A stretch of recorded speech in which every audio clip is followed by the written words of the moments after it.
Hello, everyone, and welcome to another episode of the Reckless Paradise podcast. I am your host, Dystro, and tonight's episode is, well, it's a wrestling episode, no shocker there. But since it is the holiday season, let's talk about some holiday themed matches. Now, more specifically, it's Christmas themed matches. The whole idea, I guess, on the Christmas themed matches, I guess, in hindsight, is like, you have Miracle on 34th Street Fight, you have, something festive, like, within the wrestling match itself, and they always do this around the time of the year for Christmas and all that stuff. So I figured that we would go over some festive Christmas matches in WWE history. I guess there's some, like, within TNA as well and all that stuff, but it's like, I guess some of it's kind of like how you put it, like Santa's Little Helper and all that stuff, or barbed wire like Christmas tree match or whatever. But this is more specific with WWE, so let's get right on into it. So every year, WWE celebrates the holiday season as it only can, with good old-fashioned violence and tongue-in-cheek gimmick bouts. Since 2001, the promotion has regularly featured holiday-themed matches and moments that spread cheer and joy to its fan base. Typically, they have little impact on anything else going on and entirely separate on ongoing storylines. Instead, they exist primarily to entertain. So sit back and relax with family. Enjoy a journey through WWE holiday history with these 12 festive matches featuring all-time greats, one-hit wonders, and jolly old Saint Nick himself, Santa Claus. So the first one I'm going to talk about is a mistletoe on a pole match, which was in 2011. But that's not a shocker there. Just in case if the women's Christmas matches could not be any more ridiculous, meaningless, or insulting, 2011 brought with it a mistletoe on a pole match, which saw Brie Bella, Nikki Bella, Tamina, Alicia Fox, Caitlyn, AJ Lee, Oksana, Natalia, and Rosa Mendez by retrieving a mistletoe on the pole, and Brie Bella won. Her reward, not a championship opportunity of any kind. No, no, no, no, no, no. As Santa Mick explained after the bout, the win earned her right to kiss the superstar of her choice. This awful stipulation, and even worse in ring action, lands it as the one of the dumbest distinction of WWE's worst Christmas production. And it's kind of right. 2011 was not a good year for WWE. It had some good moments in earlier part of 2011.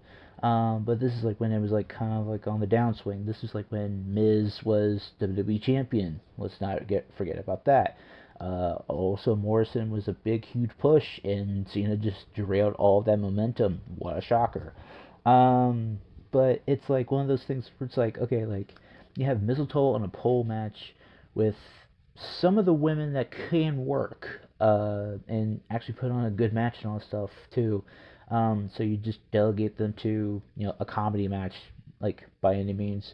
Um, yeah, it's not a good match, but I guess if you like some comedy and you like some women's wrestling, women fighting over a mistletoe on a pole, I guess that's your type of match right there. So next one up on the docket is a Boiler Room Brawl with Mankind versus MSP Mean Street Posse. In December of '99, Triple H and Stephanie McMahon were in the midst of a power trip. The leaders of the McMahon Helmsley regime that regularly made a life a living hell for the most popular babyfaces in WWE. Mankind, who was the unfortunate soul on the receiving end of the authority figure's wrath, was forced into a boiler room brawl against Santa Claus. There was not one jolly old good opponent, though. Instead, Mankind found himself on the receiving end of a beatdown courtesy of multiple red suit rivals. The New Age Outlaws and Triple H assaulted the future Hall of Famer, the latter leaving him lying unconscious on the floor before walking out of the room and declared the winner. More of a segment designed to further a story than a match, but the contest lacked the Christmas cheer or feeling of the others on this list. And then, so it's like one of those things. Like it's '99, they can get away with a lot of shit too, and plus it's Attitude Era, and Triple H was like on, like I said, power trip and all that stuff. Like I'm Mary the Boss's daughter, and I'm gonna hold the championship forever. And the McMahon Helmsley regime as a whole, it was like it's pretty good, and it's like it became the catalyst to the authority that we had in like later years, um, which is a good, cool like little nugget of information right there, I guess. So that being said, on to the next one. Xanta Claus, which is Xanta Claus versus Scott Taylor, also known as Sky Too Hottie. Xanta Claus is Balls Mahoney. If anybody does not know about that, well then now you do know. So in 1995, Vince McMahon attempted every gimmick possible, including an evil Santa Claus character that lasted a hot minute before disappearing into obscurity. What that means is that Santa Claus, Balls Mahoney, got into a fight with George Animal Steel over some money, and then they just didn't use him after that. And then until the later on in the ECW rebrand and all that stuff too. So a little bit of information there. Dubbed Santa Claus, he made a moderately memorable debut at In Your House 5, attacking Savio Vega and proving that McMahon would stop at nothing to present the most ridiculous and tone-deaf characters in the industry. From there, he would wrestle a televised squash match against Scott Taylor, who would go on to become Scotty Jihadi, like I said. In fact, Taylor would have a longer shelf life than Santa Claus, who disappeared from TV as quickly as he arrived. Rumor has it that in his absence, he discovered his balls Mahoney. But yeah, so that's kind of a little cool little information there, I guess. I mean, Balls Mahoney, it's like he's like the absolute like ECW legend, chair swinging freak, like he just brains anybody with a chair shot. And he's actually a pretty good wrestler too. If I have to recommend something, I would actually recommend him versus RVD. I think it's Heatwave. I think it's Heatwave or Anarchy Rules. I think, but it was for the ECW TV Championship. It was a really good match. Go check it out. So the next one on the docket is going back to 2013, the Jingle Bells match. Reality show fans had a very Merry Christmas in 2011 or 2013. I'm sorry, as the cast of Total Divas, remember when that was the thing, donned their sexiest Santa outfits for a Jingle Bells tag team match. Their opponents, the self-proclaimed Real Divas, consisting of Oksana, Caitlyn, Summer Rae, Alicia Fox, Tamina Snuka, and Vic Guerrero. God, this is gonna be a tough one to get through, I guess. The team of Eva Marie, the Bella Twins, Naomi, Cameron, and Natalia picked up the victory in the annual multi-woman tag team match, serving as the perfect advertisement for the subpar reality romp. It continued the tradition of WWE Creative throwing as many of the female superstars together as possible for a sprint of a match that hardly anyone would remember before the final bell. It was still a fun bout that saw Natalia receive a much-deserved spotlight, courtesy of her sharpshooter to Oksana. Yeah, one of those matches that like everybody in the pool, everybody gets your shit in, cool to see that Natalia got the win over Oksana too. Oksana wasn't. It's like I don't want to be harsh on her. She wasn't really the best in the pool here. But it's one of those things where it's like I said, it's like everybody in the pool, get your shit in. But yeah. So next one on the docket here is Tajiri Claus versus Bubba Claus. This is during 2001. This is like near the end of Attitude Era. I guess like almost going into Ruthless Aggression Era. So this is the 01 Christmas Eve episode of Raw that featured the babyfaces and heels of WWE holding separate parties in the backstage area. One by Ric Flair and one by Vince McMahon. Tajiri donned the red suit for the babyfaces, while Bubba Ray Dudley represented Santa Claus for the heel side of things. On a night full of gimmick bouts and over-the-top festivities, the two Santas squared off in singles competition thanks to a well-timed interference from Taz and a special red mist to the eyes. Tajiri Claus netted the big upset win. So, babyfaces celebrated, fans erupted, and Merry Christmas was had by all. I think I remember this match. I've been like kind of watching some old school like Raws and all that stuff, like kind of like picking and choosing where I go. And Tajiri at that time, like he was like a killing machine. Like he would kill fools with like a single kick to the head, and stuff. If and it's kind of funny that I think he's gonna be at GCW within the next few weeks. I think. He's gonna be like facing with Los Desperados, which is Gringo Loco, Ares, and Jack Cartwheel, I think. And they're gonna be facing Little Guido, Tajiri, and Super Crazy, which is gonna be, no lack of further better term, crazy. Um, but yeah, it's like Tajiri was like he just never got that shine. Like he just never got that push that he needed to have.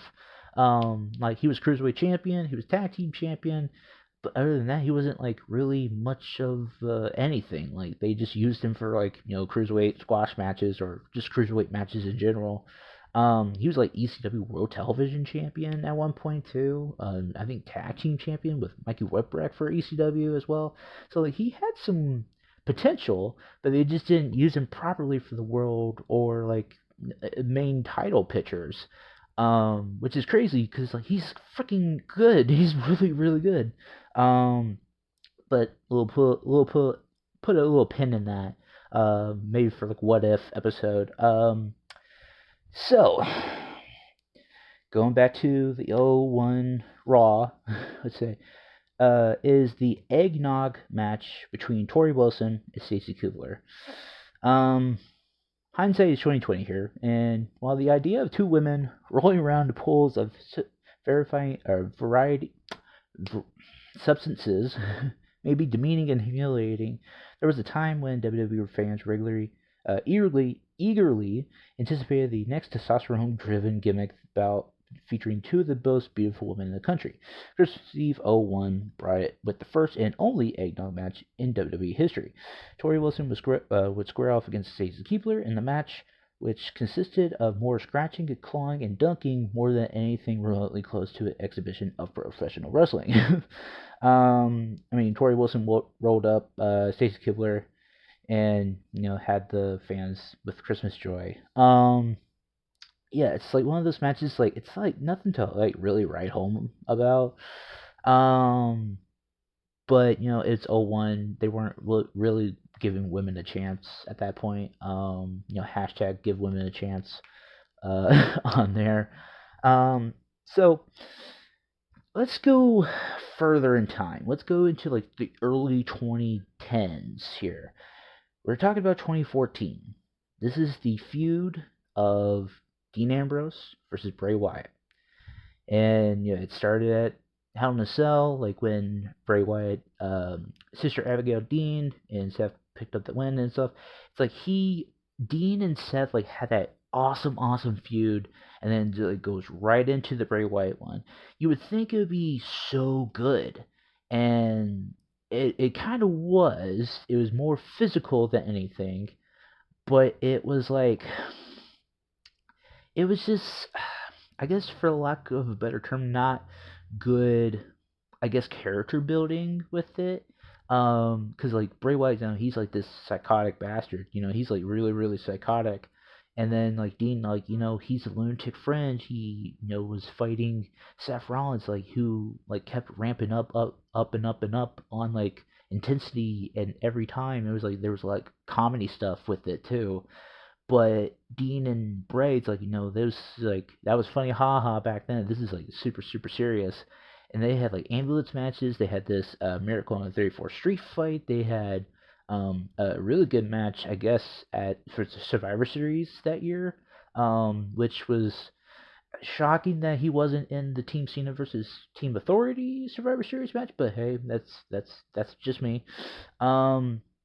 But let's get into this. 34th Miracle on the 34th Street fight. There was a notable lack of comedy in the December 22nd, 2014 showdown between Ambrose and Bray Wyatt. A Miracle on 34th Street fight in name only. The bout was part of the ongoing rivalry between the Lunatic Fringe and the Reaper of Souls. There was no good will among men, nor there was anything remotely close to festive. The latest chapter in a blood feud, the action was intense and brutal, even if the presence of Christmas-themed weaponry hurt the legitimacy of the contest. Unlike their Hall of Fame themed battles, this one did not have a happy ending either. Wyatt picked up the win after sending Ambrose face first into a kendo stick wedged into the corner, proving that not every story has a positive outcome. I think it's also kind of good that Wyatt was kind of picking up wins and all that stuff, but it's like because like he beat him at TLC, he beat him here, and then like later on, like into 2015, he beat him in the ambulance match and all that stuff. It's like three straight wins in a row, and he was just like trying to like just intensify every time. It's like you would think that the rivalry between Bray and Dean would go into WrestleMania 31 that year, and kind of like become like this brutal like street fight or like Hell in a Cell or something. But we didn't get that. Like we got Undertaker versus Bray Wyatt, which was okay. That's kind of cool. But then like Dean was in the IC title ladder match that year. Super far away from each other, mind you, too. And both didn't win on that night, which is kind of one of those things where it's just like, okay, it's like poor booking between like for both men on that. So the final two matches I want to be talking about on this night is another Miracle on 34th Street fight between Randy Orton and David Otunga. Remember David Otunga? Yeah, me too. So 'tis the season to be jolly, unless you're Randy Orton. You know what I'm saying? In 2011, the Viper battled David Otunga in a Miracle on 34th Street contest that remains the most one-sided obliteration of a heel in WWE Christmas time history. Which is true because like David Otunga did not even put up a fight at all, which is sad. And this is like 2011. This is like Orton being like Black Air Forces. Like he did not give a fuck. Like, the cold and calculated competitor decked the halls with Otunga's head, bouncing it off any and everything that was holiday themed propped around the ringside area. In a typical Orton fashion, he dropped a Harvard Law graduate with the RKO for the win. On that night, the Grinch had nothing for the Viper, who slithered his way into a one-sided ass-kicking of a guy who so talented he became a commentator. That's so fucked up. And yeah, it's like after that beating and all this stuff, like Otunga, Jesus Christ, Otunga, like he just went to commentary and he was just like, "Yep, I'm just gonna stay over here right now." But yeah, it's like 2011 Randy Orton's like he was a whole different beast. Like like you have bald fade Randy Orton, like '09 Randy Orton, like he was Black Air Force out, like he did not give a fuck. But I mean he still doesn't give a fuck now, but it's like one of those things where it's like he kind of gives, like what I'm saying. But with also that being said, to the final one. Another Miracle on 34th Street fight. I know there's so many of these. There's 3 of these in a row that I've talked about. This one's between John Cena and Alberto Del Rio. If you're running over jolly old Saint Nick, there will be some hell to pay. Or so on the Christmas Eve 2012 episode of Raw taught us. Del Rio had been transitioning into the role of babyface when he accidentally ran over Santa Claus in his latest sports vehicle. The iconic holiday figure was stretchered out of the arena. The looks of horror and concern painted the faces of the fans in attendance. Only one man could step in and defend the honor of North Pole's greatest resident, John Cena, because, naturally, Cena battled Del Rio in a Miracle on 34th Street fight, and with the assistance of the resuscitated Big Guy, he defeated the second-generation superstar in a substantially, suitably ridiculous main event. And plus, this is, John Cena because he's just John Cena. He was just like, all right, well, I'm just gonna F you out, and boom, Bob's your uncle. Say goodbye. But yeah, it's like they had some good holiday themed matches, but it was like going into like later years and all that stuff. It was like they didn't really want to like I guess like bog you down, being like, okay, well, this is like the holiday themed match. This is what you're gonna look forward to and all that stuff. Ha ha ha. Because like there was some like that one match with Dean and Wyatt. It was like it had some like legitimate heat going into it. Like it was a legitimate blood feud. Whereas like you have Rainier versus Otunga, where it's like it's completely one sided, and David Otunga got his fucking ass kicked like the whole time. He didn't even get a lick of offense yet. Um, but I digress. This has been the Christmas themed matches in WWE history. I really thank you guys for listening and or watching this episode. If you have made it to the very end, please follow us on all social medias in the link tree in the description below, which will take you to our Instagram page, Twitter page, Reddit page, our YouTube page on this, my gaming YouTube page, our individual Instagrams, our individual, I think, Twitters and TikToks, I think. um, and I will be back with the song of the night. So tonight's song of the night is a song from Fall Out Boy. And I know we haven't really talked about Fall Out Boy much on this channel. We are very, very sorry. But tonight's song of the night is Fall Out Boy, and it is Centuries. Came out around like 2015, 2016, I think, if I'm correct. I think Marissa will let me know and scold me in the comments. But yeah, Centuries, Fall Out Boy, as tonight's song of the night, and that is it. Thank you so much for listening, and I will see you for Shoot the Shit this Sunday. Peace!